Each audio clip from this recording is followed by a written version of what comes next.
Hello, everyone, and thank you for joining us for the webinar today. My name is Ben Hutchins, and I'm part of the marketing team here at Innovise. The webinar today will showcase how to harness the power of digital twins to transform water network operations. As we move through the slides, if you have any questions, please type them into the question box located in the right-hand corner of your GoToWebinar interface. Your expert for the webinar today is Rebecca Wiley. Rebecca joined Innovise 2 years ago, having previously worked at Atkins. She is one of our solution engineers and specializes in the water distribution product set. She helps to provide technical information about the products and how you can fully utilize your software. I'll now hand you over to Rebecca to take things away. Over to you, Rebecca. Thanks, Ben, and good morning, everyone. So today we're going to be looking at our water distribution products, mainly at our live products and how we get there, what they can help you provide, and why they are different. It's a question that we get asked a lot, how they are different to the WS Pro planning solution that a lot of people are used to. So hopefully I will take you through those in the next 30 minutes or so. So just to set the scene, we have InfoWorks WS Pro, which is our core planning software solution for water distribution, water supply.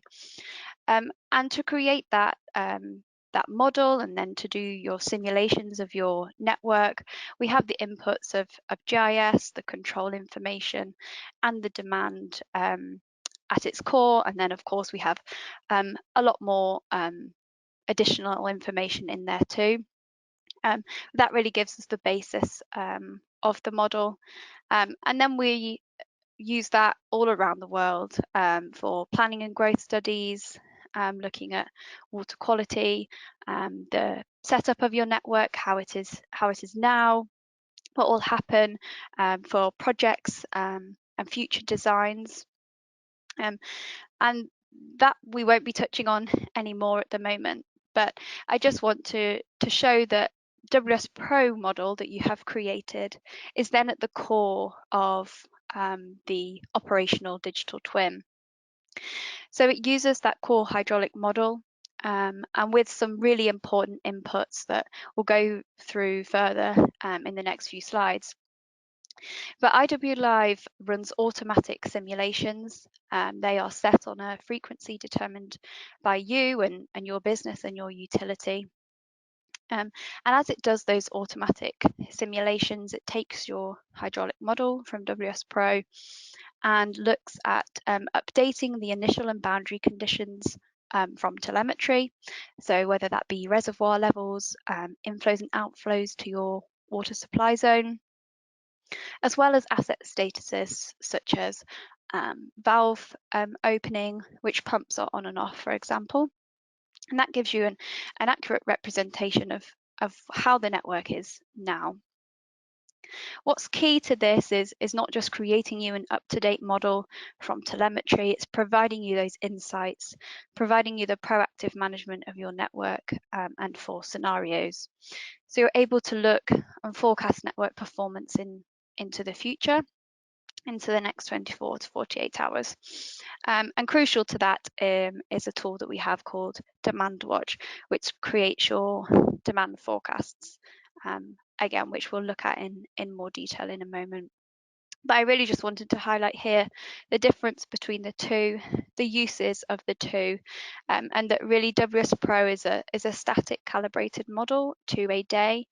You may have a peak day and an average day model, and then IW Live is more dynamic in its uses, and especially with that future network performance.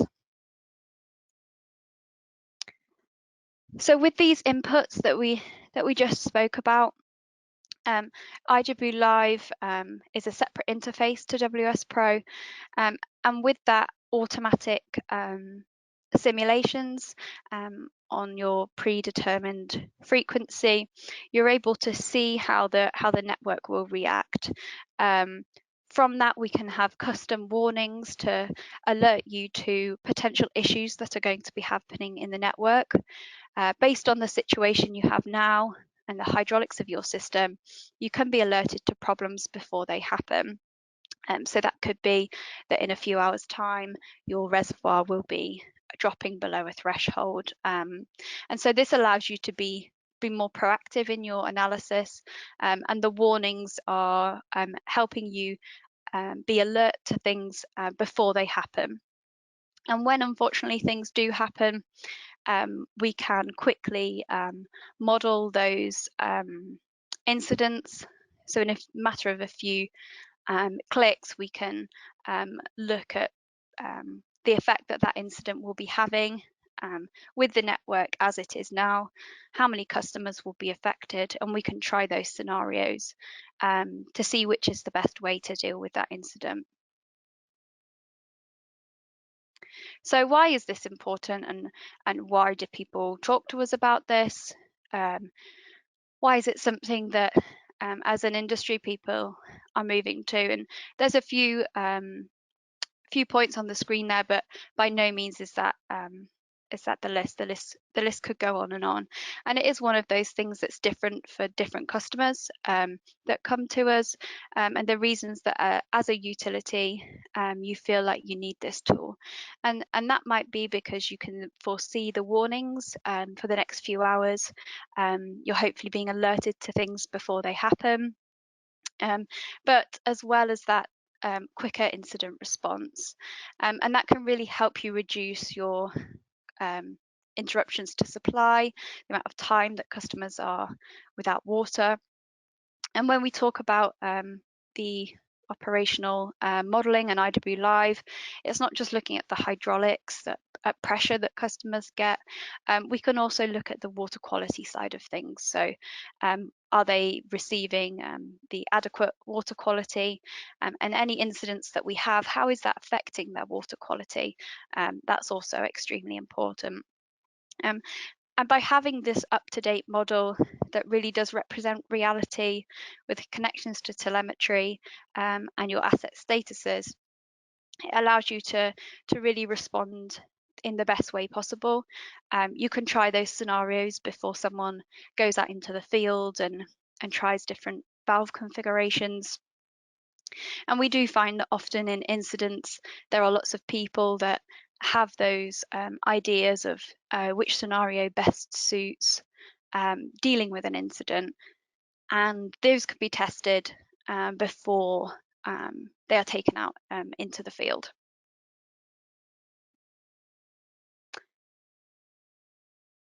So we're just going to touch on now these inputs to IW Live and how they really do inform the future forecasting of your network, and how they really do generate accurate network performance. So the first thing that was on that list was the updating from telemetry and asset statuses. And what's really important is that whenever you're doing a simulation, those that can be automatic scheduled simulations. They could be running every hour, every half an hour, every 6 hours, or a operator could open IW Live and want to look at the network as it is now. And you can at any time do a projection simulation yourself as a user, and that will take the latest information that it has available to it from your telemetry. And so when you do that, however often your telemetry is coming in every 15 minutes, it will take the latest data and update all those initial and boundary conditions. So when you set up IW Live, these are defined by the user, what the initial and boundary conditions are, and where you have the live data associated with them. And so we can see for this reservoir level on the right hand side of the screen that both the model in blue and the live data in green have started this simulation at the same point. So what this simulation on the right hand side is looking at is it was ran on the 1st of the 1st, and it's look back a day at telemetry, and then you're also forecasting forward for a day. So as well as looking forward and forecasting, you can also retrospectively look back, and as well that can be important if you want to do post-incident analysis.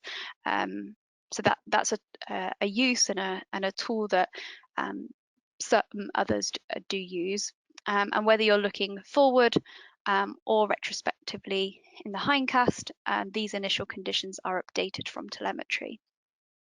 So the connection to telemetry is continuous. It's a one-time setup connection, and can be used with WS Pro as well as IW Live.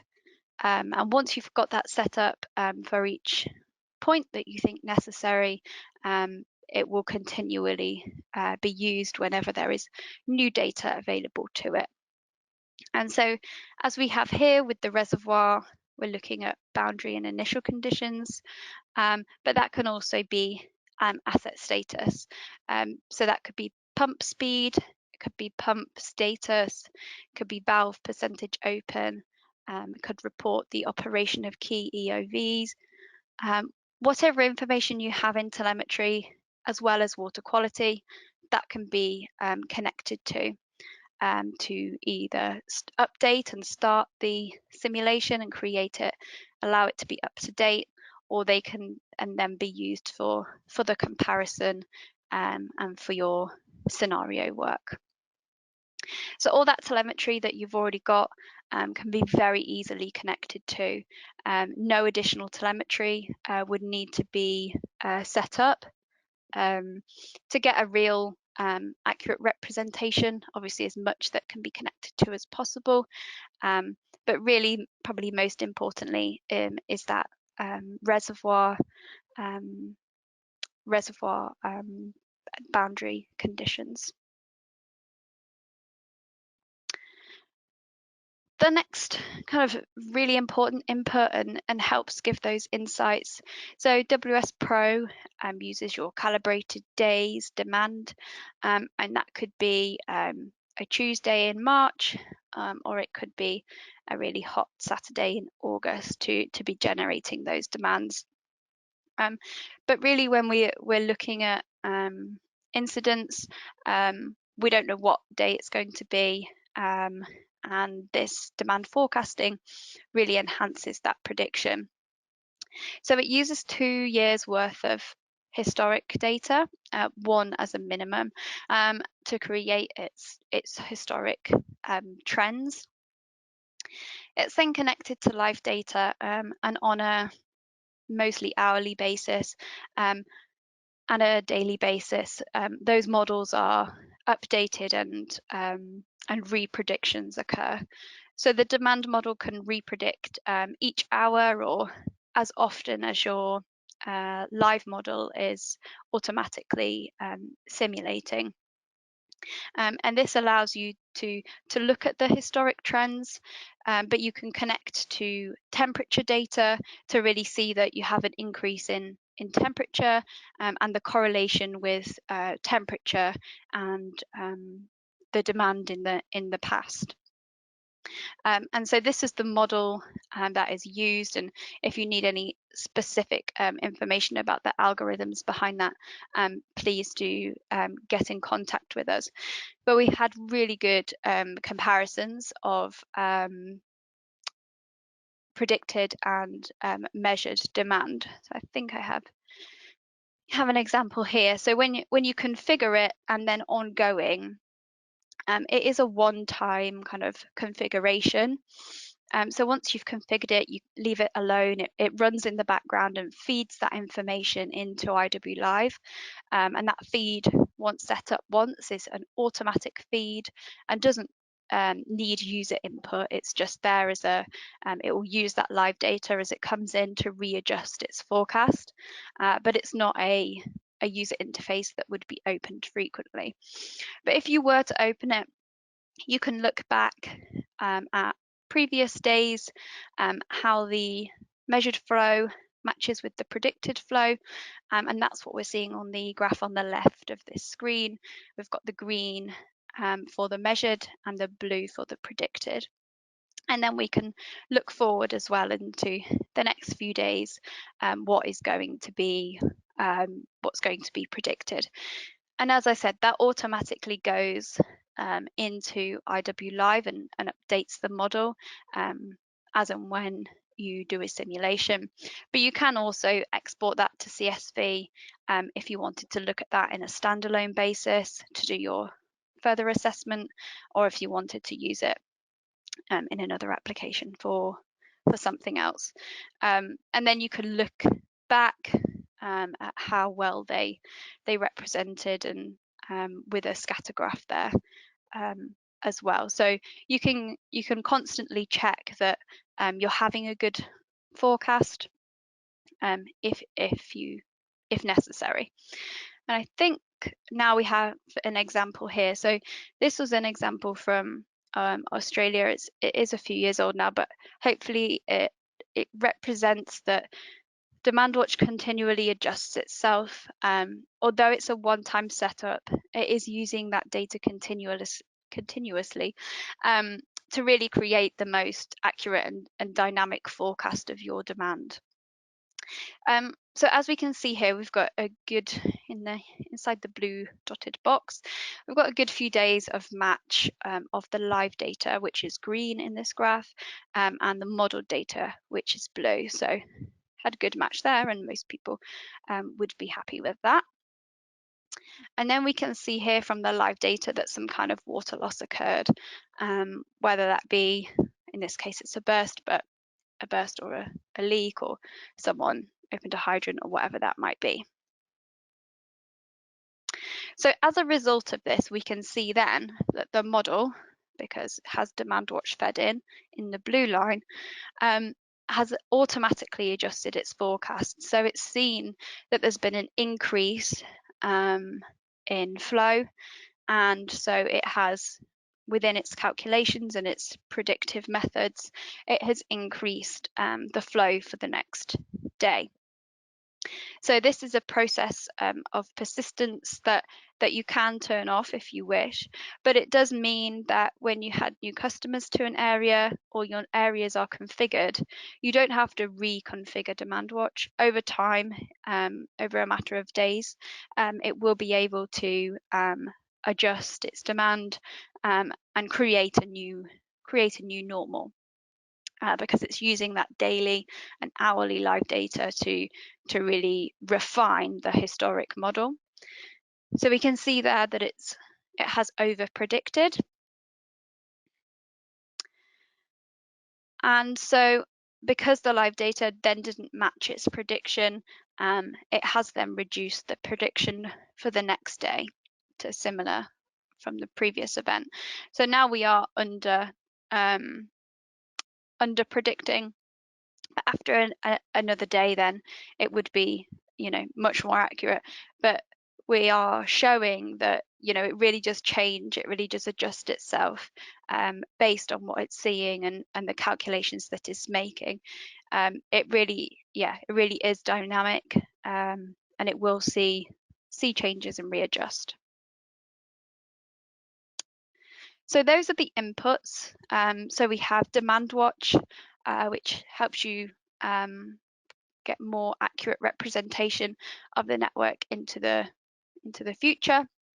And then we have the inputs to create the accurate representation, that digital twin element that people talk about, from the updates from telemetry and asset status, to get a representation that you have now, which obviously saves you that time in an incident and helps you get really insightful and more accurate outcomes. So once you have IW Live running, operators will open IW Live. It's a simpler interface.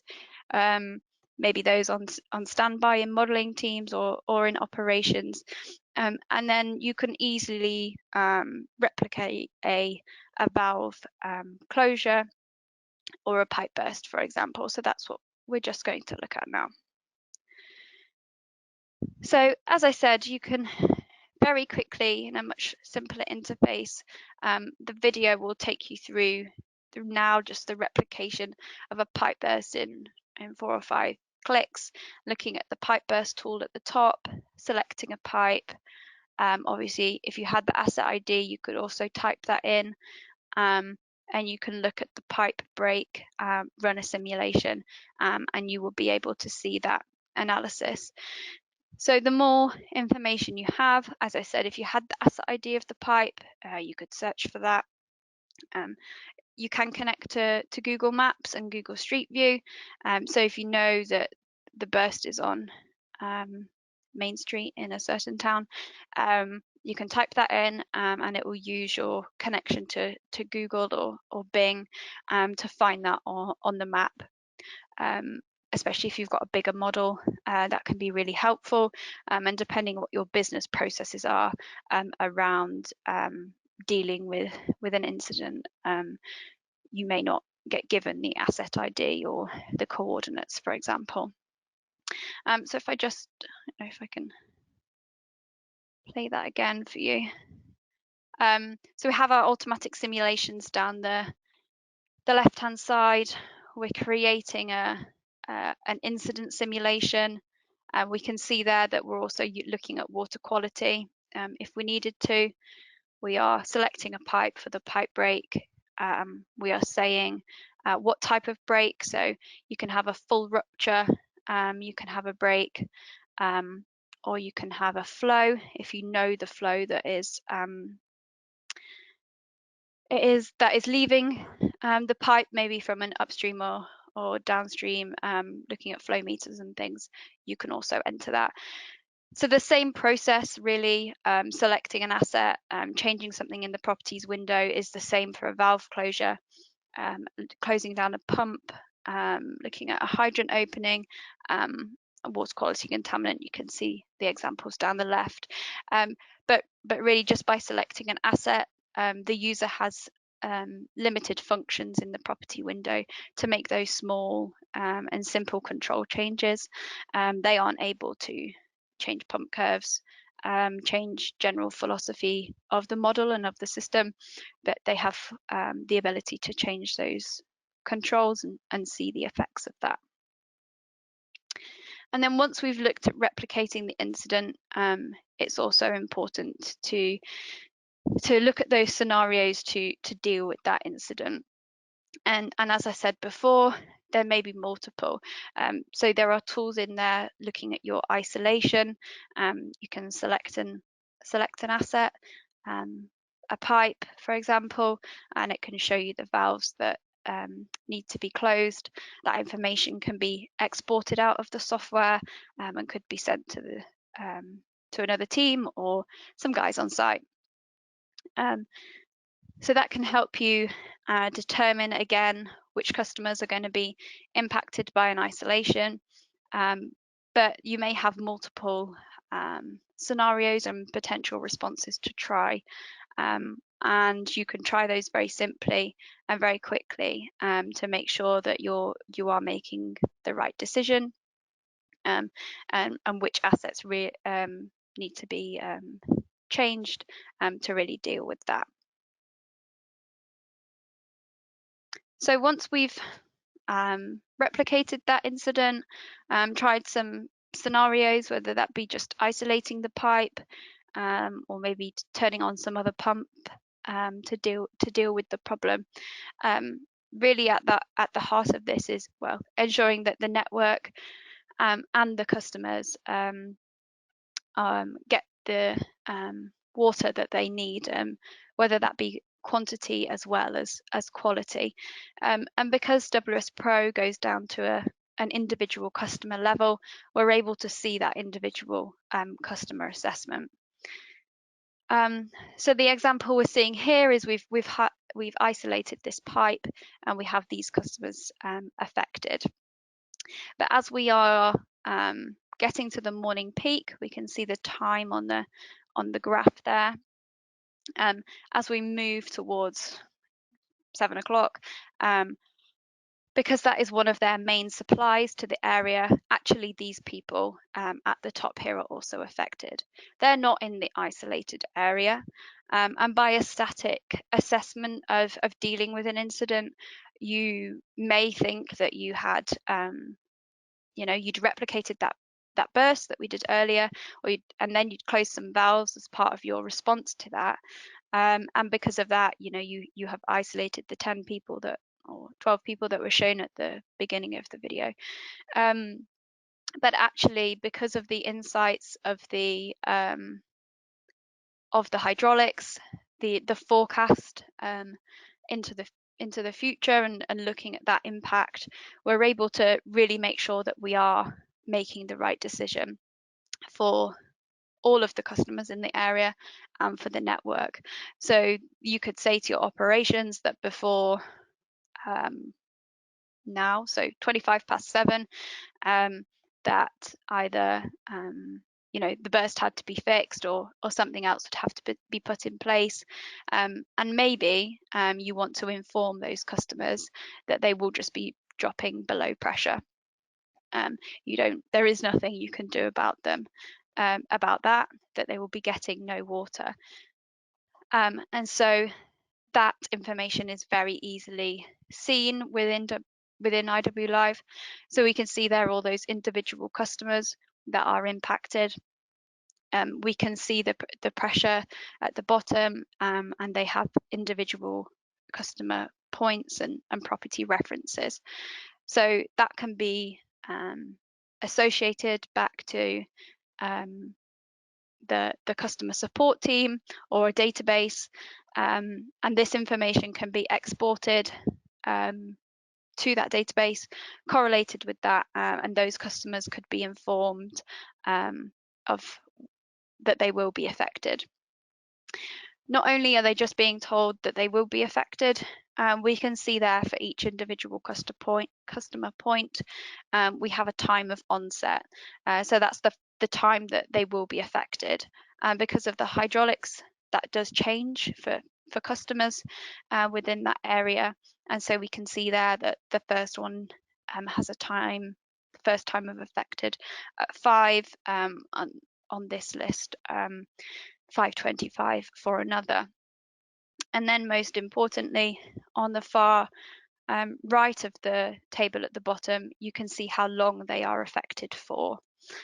So you can really give insightful information, either to yourselves as a business, to other teams, to the people that are supporting customers as they're ringing in, and they can give them that information, or that information could be given directly to customers, to make customers feel engaged, and that you can contact them directly. So hopefully this last section has shown that because you have the hydraulic model there, you're not just looking at the incident in its simplest form, in the replication of the incident, and of the effects of how to deal with that incident, but you are also then looking at, will this be suitable for the next few hours? And in the slide before, it wasn't, and so these customers highlighted on the screen are still going to be affected, and that gives greater insights to more than a SCADA system or a static system can give. So some of the operational problems that can be solved, we've talked through a few of them, and I will just highlight again that this analysis is done for water quality. So there, where we were looking at pressure for those customers, we could also be looking at chlorine concentration, for example. We could look at age of water, if there has been a large rezone of an area, and you can continually either monitor that, from the inputs of live data, and whether that water quality, whether everyone will be getting the adequate water quality in the forecast in the coming 24 to 48 hours, and then if there is a problem, again, how that will be dealt with. So hopefully this gives you a standardized, quick, and actionable way of dealing with your operations, your incidents, outages, and then enabling that resilience of the system.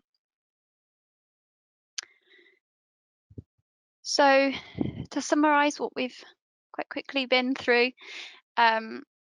with your standard modeling package of WS Pro that's used for planning and has had heavy investment in it, whether that be from a model build point of view, from a calibration point of view, and the work that's gone into continuously use and keep that up to date. That can, with the updates from telemetry at any time, could be put into an operational modeling tool, IW Live. So really, everyone, you have the basis to start. You can then see what outcomes you can get, what tangible benefits you can really see from it, and how that would work for you as an organization. And so then that will allow you to have that representation of the network as it is now, from the demand watch, from the demand forecasting, from the updates from telemetry, but really valuably that forecast and hindcast for your network. So then we looked at the ability to quickly replicate an incident in those 5 clicks in that short video, and then to trying multiple scenarios. The ability to isolate an area, the software will tell you which valves you would need to close, and then you can see the impacts of that. We then saw the impacts of that isolation through the 10 or 12 customers that were affected. But then the real benefit and the real insight is seeing that in a few hours' time, when demand is higher, more customers will be affected. And actually the scenario that you have generated and how you believe you've dealt with that incident will not be, may not be sufficient, and other interventions may be necessary. And because you can see all that customer information, and that can be viewed on an individual level, in a geographic interface, as well as in the table that we saw at the bottom, with the precise time and the duration that each customer will be impacted, which can really help inform your decisions as a business, can help you calculate interruptions to supply, customer minutes lost, and water quality incidents, but can help you then informing the customer in whether you want to tell them directly or have that information available to you. So that's the end of today's presentation. Please pop your questions in the chat now, and we will get back to you. But if you have anything else you want to discuss, anything more in detail, please don't hesitate to contact me. Thank you. I'll hand you back to Ben. Brilliant. Excellent. Thank you very much, Rebecca. If you ask a question, we promise to get in contact you with an answer for you. Please join us tomorrow at the same time, when we will be showcasing bridging the knowledge gap in missing data. I'll also be in touch to update you about all our new webinars and water talks we have coming your way. Please do visit our website to register for our webinars and for more information about our virtual training courses. And take a moment to complete the quick survey that follows this webinar to receive a certificate you can use for proof of professional development. Lastly, a big thank you for joining us today. We hope you have a great day, everyone.